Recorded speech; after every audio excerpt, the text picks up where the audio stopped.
Morning बच्चों, कैसे हैं आप सब। आशा करता हूँ आप सब अच्छे होंगे और जो पढ़ाया जा रहा है उसकी आप नोट भी कर रहे होंगे और आपको आशा करता हूँ समझ में भी आ रहा होगा। तो जैसा कि अपन क्या पढ़ रहे हैं, केमिस्ट्री के चैप्टर्स को कंप्लीट करने की कोशिश कर रहे हैं। फर्स्ट जो अपना केमिस्ट्री का चैप्टर था वो मैंने कंप्लीट कर लिया था और जो नेक्स्ट चैप्टर था अपना जैव रसायन, वो चैप्टर अपना चल रहा था।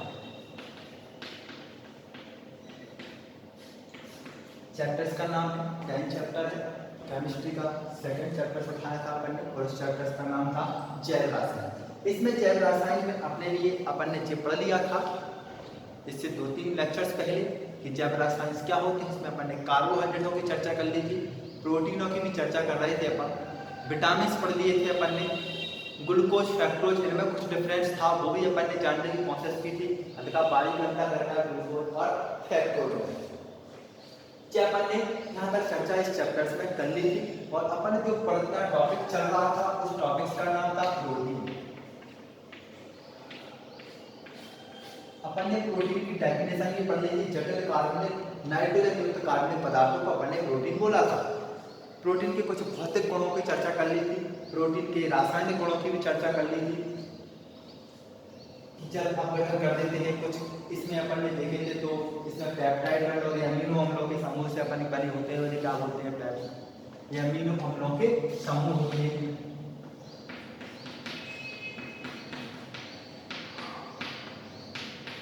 उनसे मिलकर क्या बना था अपना ये प्रोटीन बना।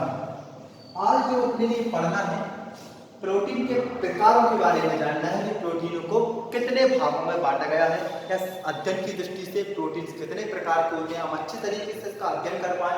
इसके लिए अलग अलग तरीके से वैज्ञानिकों ने इनका अध्ययन करने की दृष्टि से अलग अलग भागों में विभाजित किया है। लेकिन क्या पढ़ना है कि प्रोटीन का वर्गीकरण।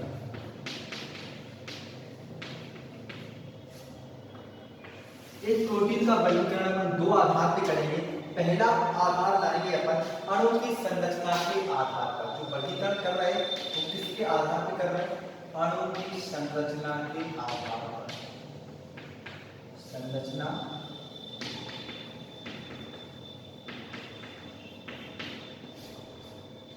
ठीक है, अगला क्लासिफिकेशन में जानेंगे अपन।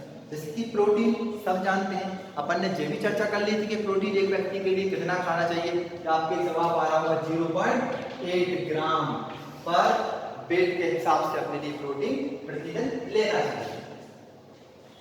अब बात करते हैं अपन अणु की संरचना के आधार पर प्रोटीनों को कितने भागों में विभाजित किया गया है। जैसे अणु की संरचना के आधार पर प्रोटीनों को 2 भागों में विभाजित किया गया है। अब वो भाग कौन कौन से हैं, वो भाग है अपने एक तो है तंतुमय प्रोटीन, एक क्या है पहला जो है तंतुमय प्रोटीन और दूसरा है गोलाकार प्रोटीन।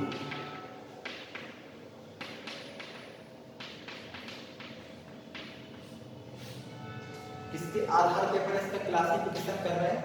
अणु की संरचना के आधार पर प्रोटीन का वर्गीकरण कितने भागों में किया गया है, 2 भागों में। पहला क्या है तंतुमय प्रोटीन और दूसरा क्या है गोलाकार प्रोटीन। यहां तक आपको बात समझ में आ गई कि कितने भागों में बांटा है।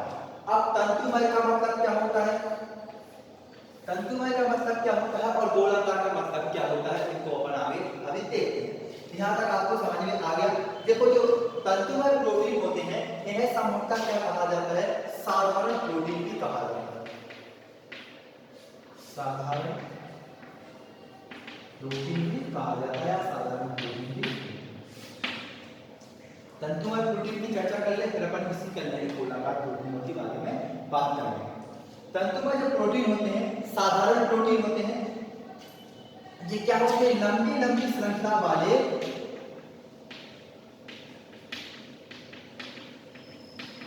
जैसे कि आपको पता है हमने बताया था कि प्रोटीन जो होते हैं वो किससे मिलते, प्रोटीन में कौन सा बॉन्ड पाया जाता है, पेप्टाइड बॉन्ड पाया जाता है। ऑब्जेक्ट में पूछा गया है, ऑब्जेक्ट जो आएंगे इस चैप्टर में से ऐसा प्रोटीन में एक बार एमपी बोर्ड ने भी पूछ लिया है कि प्रोटीन में कौन सा बॉन्ड पाया जाता है। तो आप ध्यान रखें कौन सा है, पेप्टाइड बॉन्ड।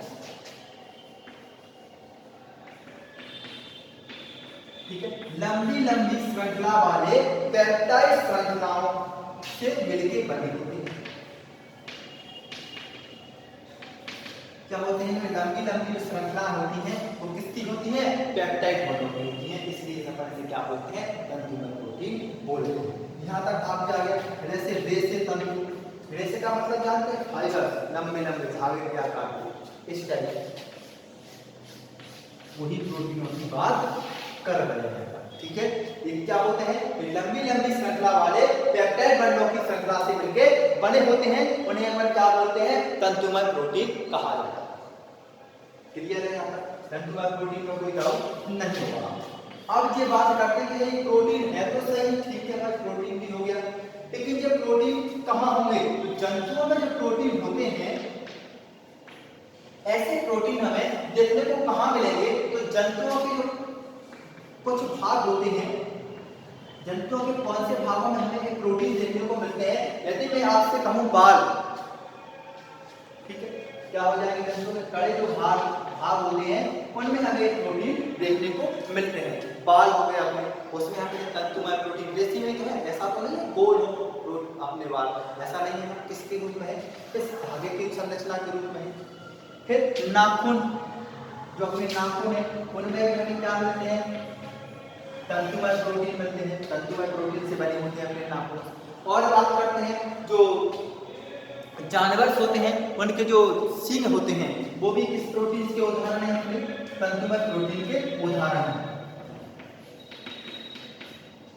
यहाँ तक आपको समझ में आ रहा होगा कि तंतुमय प्रोटीन क्या होते हैं? तंतुमय प्रोटीन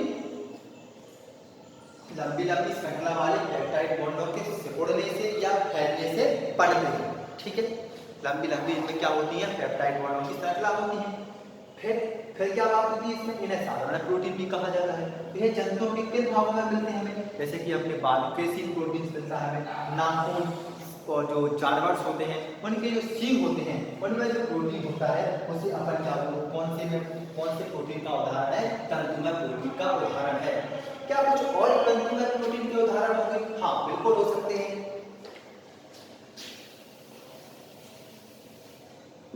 तो और जो एक आया आपको याद रखना है वो बहुत इंपॉर्टेंट है, पेशियां। पेशियों में अपनी प्रोटीन पाई जाती है, उसे अपन तंतुमय प्रोटीन बोलते हैं, और इस प्रोटीन का नाम होता है मायोसिन।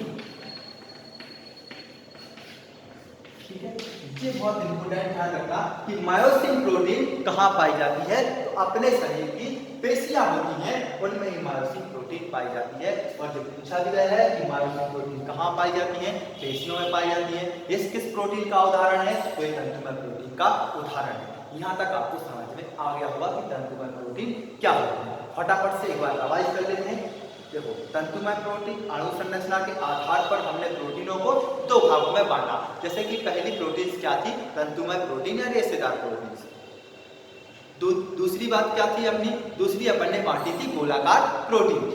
अब जो तंतुमय प्रोटीन होती है ये लंबी लंबी श्रृंखला वाली पेप्टाइड बॉन्डों की या तो सिकुड़न से बनती है या फिर उन्हें फैलने से बनती है। तो इनमें अपन कह सकते हैं सीधी सी बात में कि ये पेप्टाइड बॉन्डों की लंबी लंबी श्रृंखलाएं होती हैं। ठीक है, तो अब एक प्रोटीन कहाँ होंगी? तो जंतुओं के कुछ कड़े भाग होते हैं, जैसे कि मैंने आपको एग्जाम्पल बताया, बाल है, नाखून है अपने, और जो जानवर होते हैं, सींग होते हैं, गाय वगैरह, उनमें जो प्रोटीन हमें तंतुमय प्रोटीन देखने को मिलती है।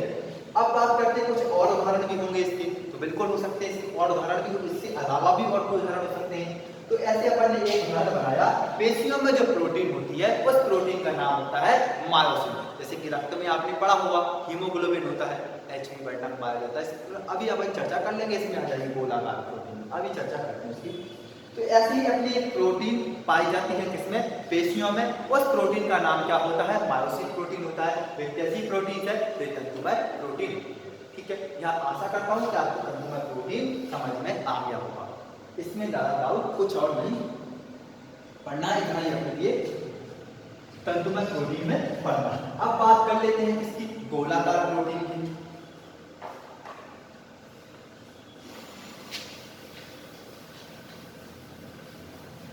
इन्हें आप जो लिखे हुए हैं आप इनको आप नोट कर लें।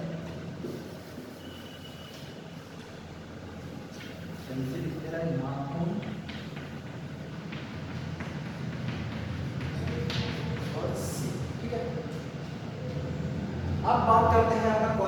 गोलाकार प्रोटीन। जैसे कि नाम ही दिख रहा है गोल, मतलब ये प्रोटीन कैसे फॉर्म में होगी, गोलीय रूप में। ठीक है, कैसे रूप में रहती है, गोलाकार होती है। और क्या इसके गुण है, इस गोलाकार प्रोटीन के और भी गुण होने चाहिए। ठीक है, इसके नाम से पता चल रहा है कि हमें क्या रहती है, गोलाकार होती है, या फिर कैसी होती है, अंडाकार की होती है। ठीक है, अंडे के आकार की प्रोटीन्स होती है फॉर्म में, उसे अपन गोलाकार प्रोटीन्स बोलते हैं। तीसरा गुण क्या होता है इस गोलाकार प्रोटीन का, और तीसरा गुण होता है जल में क्या होती है, ये घुलनशील होती है। क्या बाल, अपने जो बाल हैं क्या पानी में घुल सकते हैं? तो आपका जवाब आ रहा होगा कि नहीं, पानी में बाल नहीं घुल सकते। तो मतलब रेशेदार जो प्रोटीन्स अपन ने बात की है वो जल में क्या होंगे, अघुलनशील होंगे। यदि आपसे बात क्वेश्चन आंसर 3 नंबर में अंतर पूछ ले कि तंतुमय प्रोटीन और गोलाकार प्रोटीन में कोई 3 अंतर स्पष्ट कीजिए, तो ये आपके सामने है अंतर। तो ये क्या हो जाएगी, जल में घुल जाएगी। और जो बाल होते हैं अपने, क्या नाखून, बालों को पानी में घोल के देखना, क्या घुल जाएगा, मतलब जल में अघुलनशील है। ऐसे प्रोटीन क्या होते हैं जिनका एक और प्रॉपर्टी क्या हो जाएगी, एक और क्या हो जाएगा, ये जल में अघुलनशील होगी। यहाँ तक आपको समझ में तंतुमय प्रोटीन आप समझ में आ गया होगा। अब बात करते हैं बड़ा गोलाकार प्रोटीन की बात चल रही है, तो क्या होते हैं, ये गोलाकार होते हैं या फिर अंडाकार, अंडा के आकार में होते हैं, अंडे में क्या होता है, इस टाइप से प्रोटीन के आवश्यक होता है। तीसरा अपन ने क्या देखा, इसके जो जल में कैसी होती है, ये अघुलनशील होती है। यहाँ तक आप नोट कर लीजिए इसके लिए। अब उसके भी कुछ उदाहरण होंगे, तो बिल्कुल होंगे इसके उदाहरण। इसके उदाहरण क्या होंगे, जैसे कि आपने अंडे में प्रोटीन सुनी होगी एल्ब्यूमिन, सुनी है एल्ब्यूमिन। इसको आप अच्छे से ध्यान रखें, ये कहाँ पाई जाती है, अंडे में प्रोटीन पाई जाती है, और उस प्रोटीन का नाम क्या होता है, एल्ब्यूमिन। ये बहुत इंपॉर्टेंट है, बहुत बार पूछी गई है। ठीक है, एल्ब्यूमिन हो गया। अब बात करते हैं एल्ब्यूमिन कुछ और भी होंगे, तो बिल्कुल है, जैसे कि अभी अपन ने चर्चा की हीमोग्लोबिन। ठीक है, हीमोग्लोबिन ये प्रोटीन है। हीमोग्लोबिन क्या होती है, हीमोग्लोबिन, इसमें कौन सी प्रोटीन होती है, देखो हीम एक वर्णक है, वर्णक को क्या बोलते हैं, रंजक कहता है। ठीक है, ग्लोबिन क्या प्रोटीन है। ये कहाँ पाई जाती है सर, ये पाई जाती है अपने रक्त में। ये कहाँ पाई जाती है, रक्त में पाई जाती है। इसके कारण अपना रक्त कैसा होता है, तो अपना रक्त कैसा दिखाई देता है, हरा दिखाई देता है, नहीं, कैसा दिखाई देता है, लाल कलर का दिखाई देता है। तो किस वर्णक की उपस्थिति के कारण दिखाई देता है, अपना हीमोग्लोबिन के कारण। इसमें ग्लोबिन प्रोटीन है और हीमो एक प्रकार का रंजक है या फिर वर्णक है। इनमें हीमोग्लोबिन की परसेंटेज भी कभी पूछ लेता है, तो इसमें हीम कितने परसेंट रहता है, 4% रहता है, और ग्लोबिन 96% तक। ये होते कहाँ है हीमोग्लोबिन, अपने शरीर में कहाँ होंगे, क्या आपने देखा होगा हीमोग्लोबिन कहाँ होते हैं, अपने रक्त में होते हैं। रक्त में क्या है, आरबीसी होती है, आपने सुनी होंगी सेल्स, आरबीसी, डब्ल्यूबीसी सुनी है, ये सेल्सों को। आरबीसी का काम होता है कि ऑक्सीजन तथा CO2 का परिवहन करना। तो किसके माध्यम से करती है, इसी के माध्यम से करती है। जब ऑक्सीजन युक्त रक्त होता है तो वो लाल दिखाई देता है, और स्राव में होता है, धमनियों में कैसा दिखाई देता है, हरे कलर का। वो अपनी कहानी का अलग। तो आपको क्या रखना है, इसमें क्या होगी, एल्ब्यूमिन हो जाएगी, रक्त का क्या हो जाएगा, हीमोग्लोबिन। क्या हो जाएंगे इसके उदाहरण। ठीक है, रक्त में पाया जाने वाला हीमोग्लोबिन, जो ग्लोबिन प्रोटीन है, वो किसका उदाहरण है, अपना गोलाकार प्रोटीन का उदाहरण है। यहां तक आपको समझ में आ गया। ठीक है, जिन दो प्रकार से हमने पढ़ लिया। अब कुछ और वैज्ञानिकों ने अलग अलग आधार पे भी प्रोटीनों को बांटा गया, आपको इसकी चर्चा और कर लेते हैं।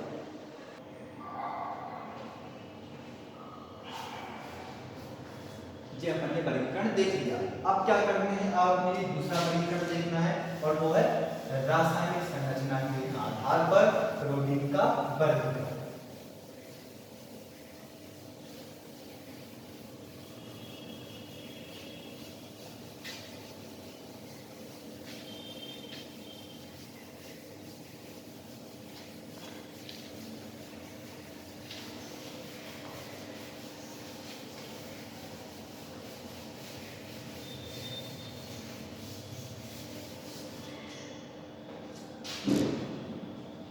आधार पे वर्गीकरण करना है अपने लिए रासायनिक।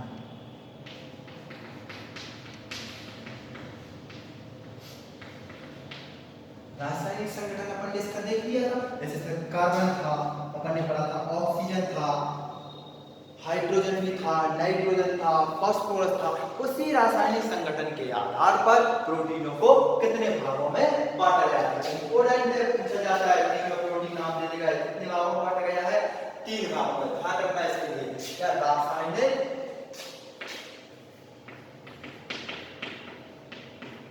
संगठन के आधार पर प्रोटीन का वर्गीकरण कितने आधार पर किया गया है इसके लिए, तो 3 प्रकार से बांटा गया है। पहला प्रकार क्या है, हमने चर्चा कर ली थी इसकी हल्की सी, क्या है, सरल प्रोटीन। दूसरा क्या है, संयुक्त प्रोटीन।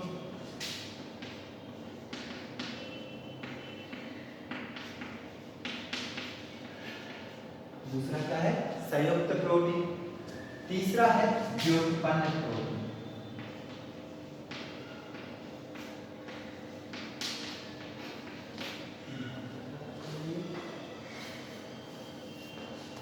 जी हो गया। इसके किसके आधार पे करना है अपन से, रासायनिक संगठन जो अपन ने प्रोटीन का पढ़ा था उसके आधार पर इसके लिए कितने भागों में बांट दिया गया है, 3 भागों में बांटा गया है। पहला क्या है आपके सामने देखो लिखा है सरल प्रोटीन, दूसरा है संयुक्त प्रोटीन और तीसरा क्या है, व्युत्पन्न प्रोटीन। ठीक है, अब सरल प्रोटीन क्या होंगे, व्युत्पन्न प्रोटीन क्या होंगे और इनकी एक की अपन को चर्चा करना है। जैसे कि आपको पता है, यहाँ तक अपन समझ पाए प्रोटीन के लिए उतनी ही कहानी लिखा है। क्या होता है इसमें, पेप्टाइड बॉन्ड होता है या अमीनो अम्ल होते हैं, जो मैंने पढ़ा है उसी का रिवीजन करना है। इससे क्या होगा, इसे रासायनिक संगठन को समझना आसान होगा। दूसरी क्या देखे थे अपन ने, इसमें एमीन समूह भी उपस्थित था, पढ़ा था अपन ने, NH2 समूह उपस्थित था। फिर और क्या पढ़ा था इसमें अपन ने पढ़ा था कार्बोक्सिलिक अम्ल भी उपस्थित था, जैविक उपस्थित था। इन्हीं के आधार पर अब इनका क्लासिफिकेशन होने जा रहा है, वो आपके सामने जो मैंने अपन अभी तक पढ़ा उसका सार मैंने आपको एक लाइन में बता दिया कि इसमें कौन कौन से तत्व उपस्थित थे। उस टाइम अपन ने चैप्टर्स को शुरुआत की थी, जब मैंने आपको इस चैप्टर्स के बारे में हल्की जानकारी दी थी। अब बात कर लेते हैं कौन सा पहला प्रोटीन, जैसे कि आपके सामने है सरल प्रोटीन। सरल प्रोटीन क्या होते हैं, जैसे कि अभी प्रोटीन पढ़ा अपन ने, प्रोटीन क्या होते हैं, एमिनो अम्लों के समूह। ठीक है, एमिनो अम्लों के समूह होते हैं, उन्हें हम प्रोटीन कहते हैं। तो सरल प्रोटीन ऐसे प्रोटीन हैं जो सिर्फ क्या होंगे, केवल ध्यान रखना है सबके लिए, क्या होंगे, केवल किससे मिलकर बने होंगे ये एमिनो एसिड।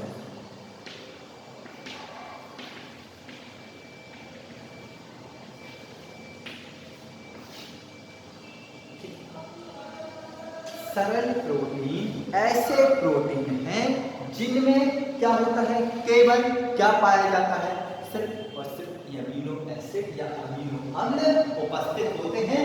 जो आपके सामने रहा आप इसे लिख सकते हैं, उन्हें अपन क्या बोलते हैं, सरल। बात समझ में आई, एक बार और रिवाइज कर लेते हैं फटाफट से, इसलिए अपनी डेफिनेशन आपको पढ़ना नहीं पड़ेगा, बार बार इसलिए रिपीट करता हूं, इसलिए आपको अच्छे से और समझ में आ जाए। सरल प्रोटीन ऐसे प्रोटीन होते हैं जो केवल किससे मिलके बने होते हैं, अमीनो अम्लों से बनके, अमीनो अम्लों से मिलके बने होते हैं, उन्हें अपन सरल प्रोटीन कहते हैं। अब इसमें कुछ उदाहरण होंगे सरल प्रोटीन में, क्या होते हैं इसके उदाहरण, जैसे कि अभी अपन ने बात की रखा था हीमोग्लोबिन, पढ़ा था, गोलाकार प्रोटीन में पढ़ा था, सरल प्रोटीन में भी होगा। सरल प्रोटीन रासायनिक संरचना के आधार पर पढ़ा जाएगा, इसके लिए रासायनिक संगठन के आधार पर, तो जिसमें क्या हो जाएगा, रक्त का हीमोग्लोबिन।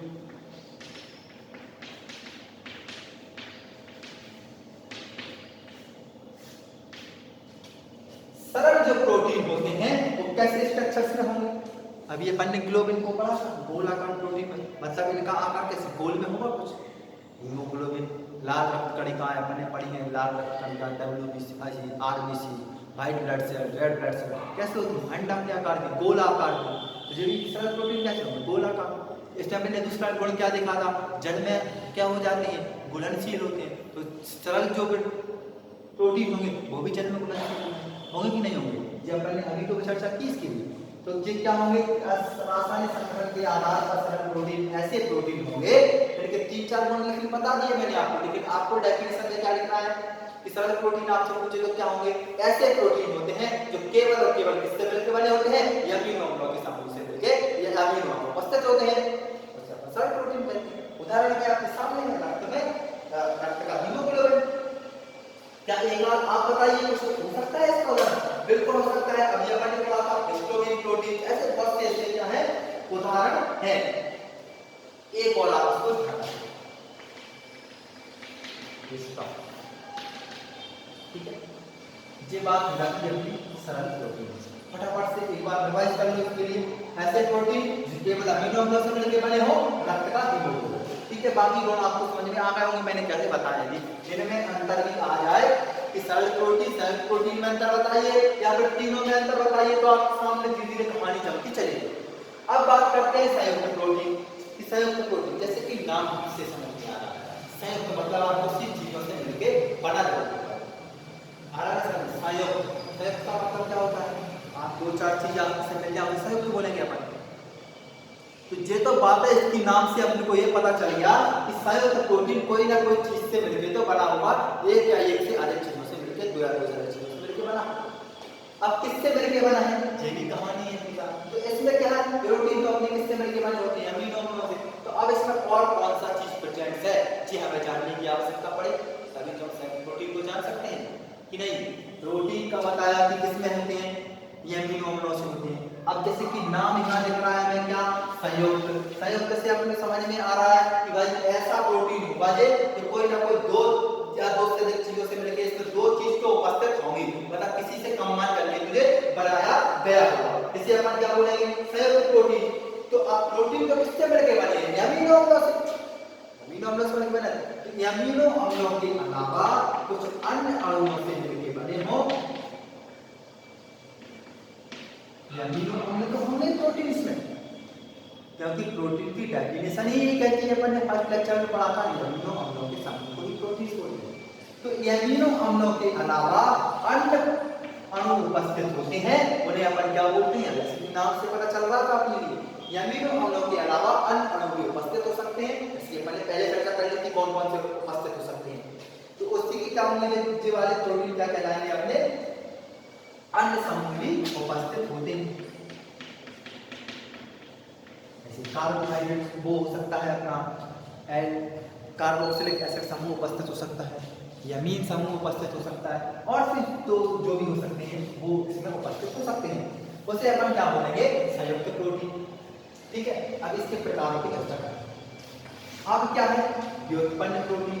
व्युत्पन्न प्रोटीन क्या होंगे, देखो यहाँ तक अपन ने चर्चा कर ली कि सरल प्रोटीन के बारे में, संयुक्त प्रोटीन के बारे में, और क्या व्युत्पन्न प्रोटीन। देखो व्युत्पन्न जो प्रोटीन होते हैं ना, ये क्या है, जल अपघटन से बनते हैं। अब कैसे जल अपघटन करेंगे, यदि अपन कुछ प्राकृतिक प्रोटीन को लें और उसका जल अपघटन से जो प्रोटीन बनते हैं उन्हें अपन क्या बोलते हैं, व्युत्पन्न प्रोटीन। प्राकृतिक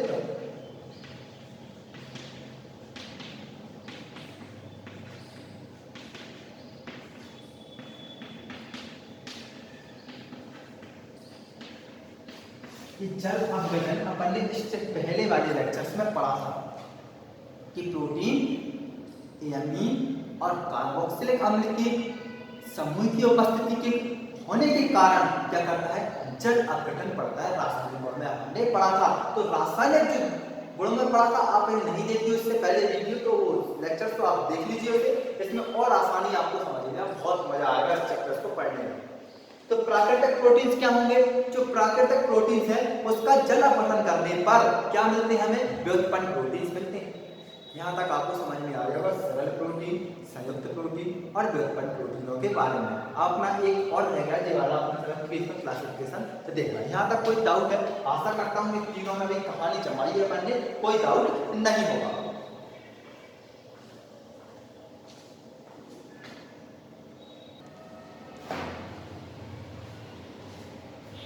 अब अपने लिए संयुक्त जो प्रोटीन है वो किसी चीज से मिलके बना है, जो अपन ने पढ़ लिया।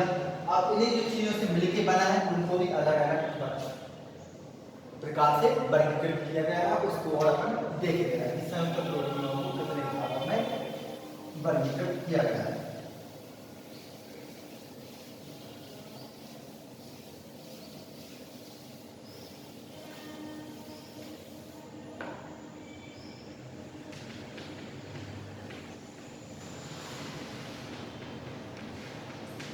अपन ने क्या लिखा था, संयुक्त का मतलब होता है जोड़, तो जोड़ हुआ किसी चीज से मिलकर बना हुआ, ठीक है। तो अपन ने क्या लिखा था इसमें, या तो अमीनो अम्ल और क्या जुड़ा हुआ, कोई अन्य समूह उपस्थित होगा, यही लिखा था अपन, या अमीनो अम्लों के साथ अन्य समूह उपस्थित होगा, जिसको बोले था अपन ने संयुक्त प्रोटीन। जो अन्य जो समूह इसमें उपस्थित होता है उसे अपन बोलते हैं,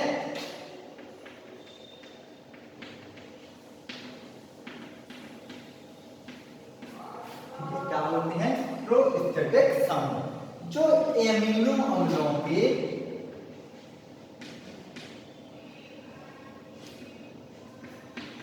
अमीनो अम्ल तो है प्रोटीन, उनके साथ जो अन्य तत्व जुड़ा रहता है, अन्य समूह जुड़ा रहता है, उसे अपन ने क्या नाम दिया है, उससे क्या मिलके बना है अपना संयुक्त प्रोटीन, उसे क्या बोलते हैं अपन, प्रोस्टेटिक समूह। इस प्रोस्टेटिक समूह के आधार पर इनके लिए कितने भागों में बांटा, कुछ अलग भागों में बांटा गया है, उनको अपन और चर्चा कर लेंगे। यहाँ तक समझ में आ गया। तो अन्य समूह है उसे क्या बोलते हैं, प्रोस्टेटिक समूह। अब इस प्रोस्टेटिक समूह के आधार पर संयुक्त प्रोटीन को वर्गीकृत किया गया है, वो और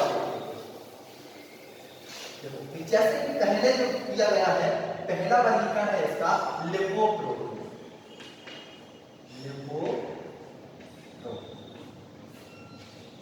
अब लिपोप्रोटीन क्या होते हैं, ऐसे प्रोटीन, अमीनो अम्ल तो है, ठीक है, अमीनो अम्लों के अलावा प्रोस्टेटिक समूह क्या जुड़ा हुआ है इसमें, लिपिड। बात समझ में आ रही है, अमीनो अम्ल तो है, साथ में प्रोटीन बनेगा अमीनो अम्लों से, प्लस क्या जुड़ा हुआ है इसमें, प्रोस्टेटिक समूह। प्रोस्टेटिक समूह में क्या जुड़ा हुआ है इसमें, क्या हुआ, लिपिड। उसे क्या बोलेंगे अपन, लिपोप्रोटीन्स। बात क्लियर है। लिपोप्रोटीन्स संयुक्त प्रोटीन्स का उदाहरण है। ऐसे प्रोटीन्स होते हैं इनमें क्या होते हैं, अमीनो अम्लों के अलावा जो प्रोस्टेटिक समूह जुड़ा होता है वो क्या होता है, लिपिड होता है, इसलिए इसे क्या बोलते हैं, लिपोप्रोटीन। अब इसके कुछ एक फटाफट से एग्जांपल देखते चलो। इसके जो उदाहरण हुआ वो होता है अंडे की लिपोप्रोटीन। इसका क्या है, उदाहरण है इसका लिपोप्रोटीन का। लिपो का ध्यान रखना आप, लिपिड पहला आशा करता हूं आपको समझ में आ गया होगा, इसमें कोई बड़ी बात नहीं। लिपोप्रोटीन क्या है, ऐसे प्रोटीन जिसमें अमीनो अम्लों के जो प्रोस्टेटिक समूह जुड़ा होता है, अलावा उसमें क्या होता है, लिपिड्स होता है, उसे अपन लिपोप्रोटीन कहते हैं। अब बात कर लेते हैं दूसरे प्रोटीन की। तो दूसरा प्रोटीन है न्यूक्लियो,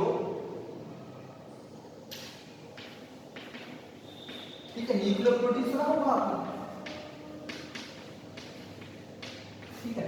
न्यूक्लियो प्रोटीन क्या होते हैं, देखो अमीनो अम्ल तो है, प्लस क्या बना है इसमें, प्रोस्टेटिक समूह।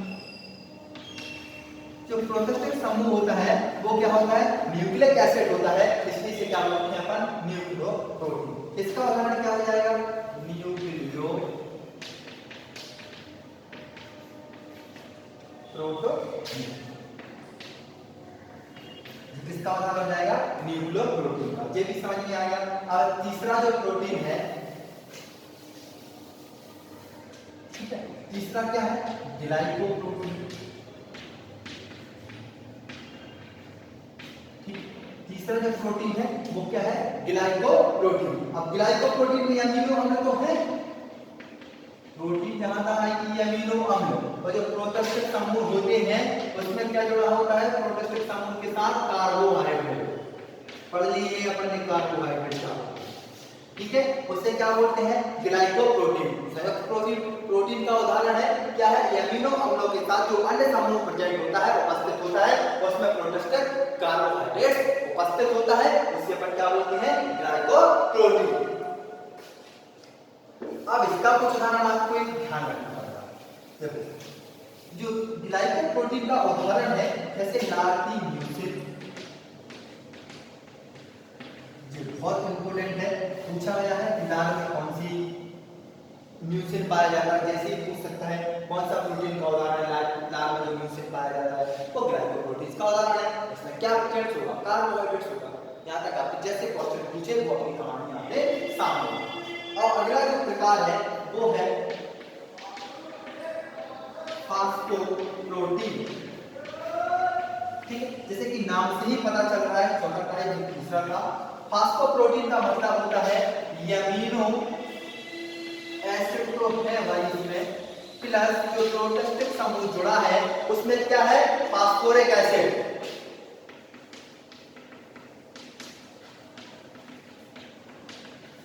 उसे क्या बोलते हैं, फास्फोप्रोटीन। बात क्लियर है कि फास्फोप्रोटीन किसे कहेंगे, संयुक्त प्रोटीन का उदाहरण है। इसमें एमिनो अम्लों के समान जो अलग समूह उपस्थित होता है उसमें क्या प्रेजेंट होता है, इसमें होता है फास्फोरिक एसिड, इसलिए इसे क्या बोलते हैं, फास्फोप्रोटीन। ठीक है, अब इसमें उदाहरण आप ध्यान रख लेना, दूध में जो केसीन पाया जाता है, एक जो इंपॉर्टेंट है वो ध्यान रखना पड़ेगा, दूध में केसीन प्रोटीन होता है, वो किस प्रोटीन का उदाहरण है, फास्फोप्रोटीन का। ठीक है, ऑब्जेक्ट उसमें आ सकता है, ध्यान रखना। अगला जो पांचवा प्रकार है अपना, वो आपको रखना है क्रोमोप्रोटीन। क्या है, क्रोमोप्रोटीन। ठीक है, पांचवा प्रकार क्या है इसका, क्रोमोप्रोटीन। देखो क्रोमो का मतलब होता है वर्णक, ठीक है, मतलब कलर वाला। अब वर्णक क्या होते हैं प्रोटीन में, हीमोग्लोबिन, हीमोसाइन। ठीक है, तो इसमें एमिनो अम्लों के अलावा क्या जुड़े होते हैं, वर्णक, या अपन उसे बोलते हैं क्रोम प्रोटीस्टिक समूह जुड़े होते हैं।